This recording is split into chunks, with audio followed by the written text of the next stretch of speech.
I've been a church nerd for most of my life, and while I used to try to hide it, I've started to lean into it a bit more. So when I had the chance to sit with Presiding Bishop Michael Curry to talk about the practice of learning on the way of love, I knew I needed to take it.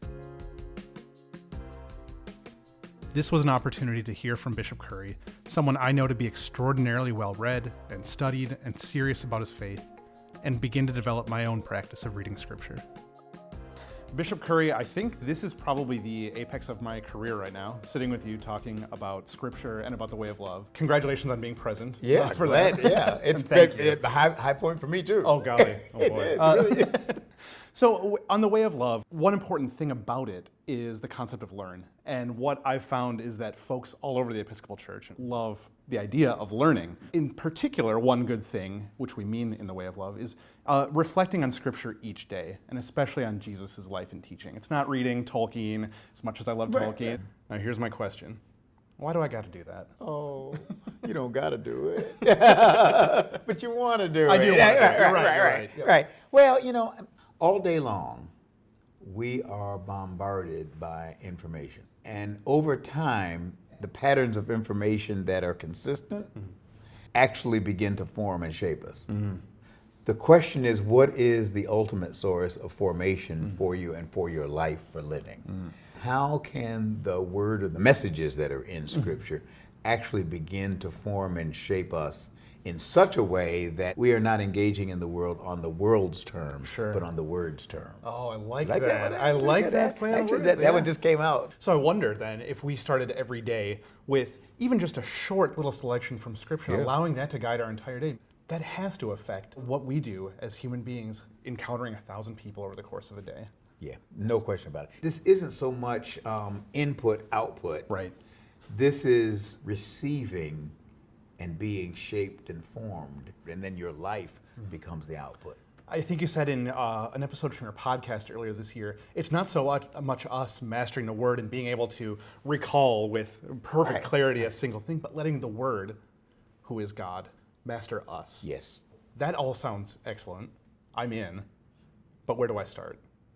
If I've never really engaged Scripture before, other than on Sunday morning, do I just pick up a Bible and start with Genesis 1:1 and go through to the end? I mean, you could. I mean, and that's okay. That's okay. But what you'll find is that there are parts of the Bible which are easier to read, and parts that are a little tougher because they're not narrative. I mean, there's a lot of begats, Deuteronomy, right? Especially Leviticus, where you have ancient law codes. If someone has never opened Scripture, I think it would be good to start with something like Mark. Ah, okay. It's crisp, it's short. I mean, I sometimes jokingly said Mark is like USA Today. Because there what you're getting is the teachings of Jesus and the life of Jesus in just 16 chapters. I mean, and they're not long chapters either. And then maybe go to Genesis. Because Genesis is a narrative for the most part. And then you might then go back to either Mark or maybe Luke.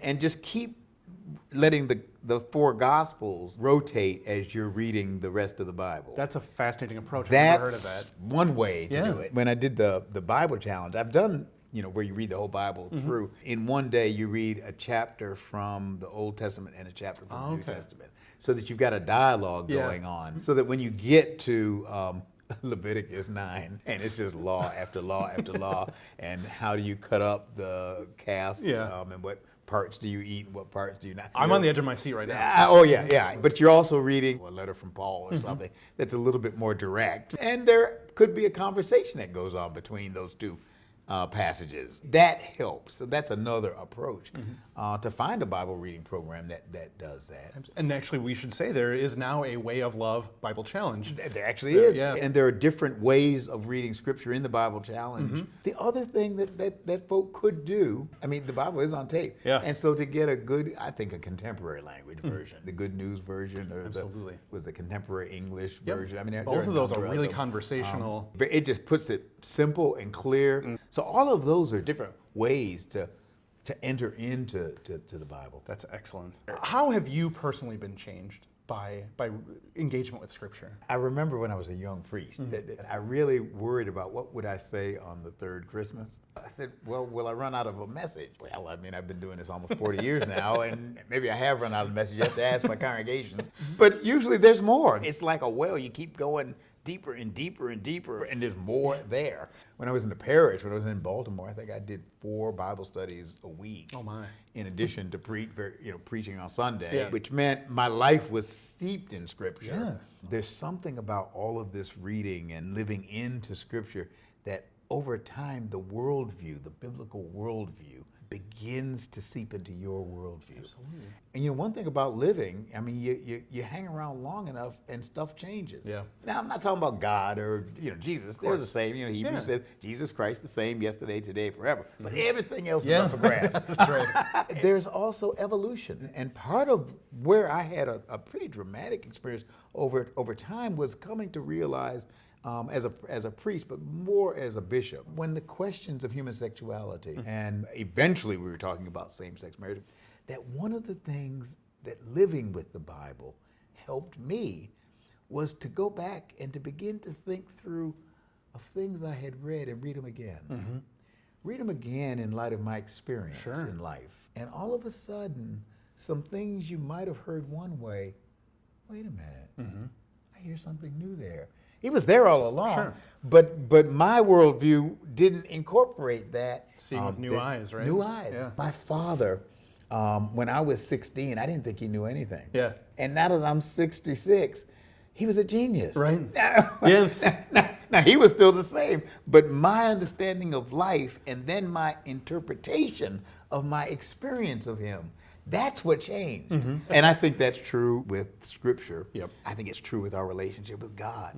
It grows, it evolves, it backtracks. But living into this word over time, living into it, it starts to live in you. This is excellent. Do you have a favorite verse that has guided you over the years? The one that has been kind of a mantra, it's from Hebrews 12. In chapter 11, you have these people it starts with, now faith is the assurance of things hoped for, the conviction of things not seen. And then it goes on and says, and these people by faith just did remarkable things. Moses and Abraham and Sarah and people like that. And then chapter 12 says, therefore, since we are surrounded by so great a cloud of witnesses, let us run with perseverance the race that is set before us, looking to Jesus, the pioneer and the perfecter of our faith, who for the sake of the joy that was before him endured the cross, despised the shame, and now sits at the right hand of the throne of God. That's good religion, brother. That's a good one. That's a really good one. I love that one. First of all, I'm impressed by your recall on that. But yeah, that's actually a favorite one of mine too.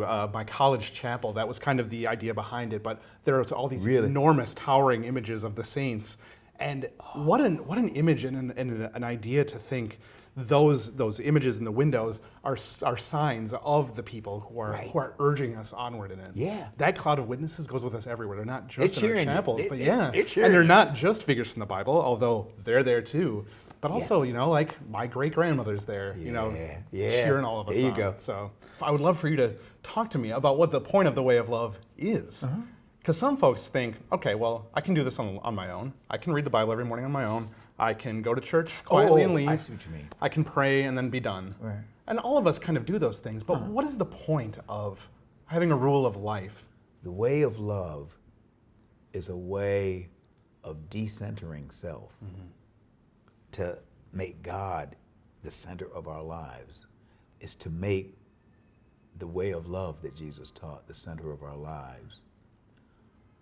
Until that way of love becomes the content and the source of our life. And then the Spirit of Jesus becomes our way of life. And as we do that, a new life becomes possible for us. We lose the fake self and discover the real self. And when that happens, the image of God that we are becomes real. For God is love, and we become love. Now, that is not something you just do overnight. I'm sorry. This is not microwave I don't have religion. a lot of time. I know. Well, guess what? And if that's what life's journey is, then that's a life worth living. I think so. That's a life worth living. And that's a life that discovers the capacity to endure whatever life throws at it. Because it's not everything's going to be perfect in life once we do this. No, it's going to give you the lens to understand. Right. It's going to give you a look into how God sees your life going, among other things.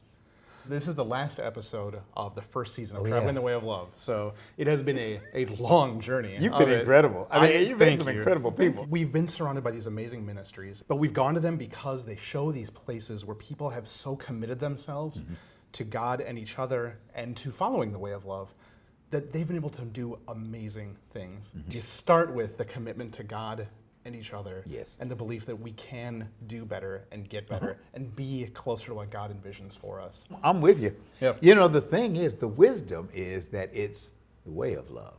It's not the finished product of love. All right, I like that. You don't know what's coming up next. And if you're on that journey, no detour can detour you. This whole series has actually shown that there are angels, little messengers, who will encourage you along the way. They're there because there are people out there who actually are living lives of love. There are people out there who are actually following Jesus, and they'll just keep you going because we are surrounded by a great cloud of witnesses. And that way we can run. There's no better way to end the first season of Traveling the Way of Love than to receive a reminder of the saints who, even now, are cheering us on. As we go out into the world to turn, learn, pray, worship, bless, go, and rest, those saints remind us of the great story that we're living. By returning to Scripture, we recenter our lives and begin to see this old world with new eyes.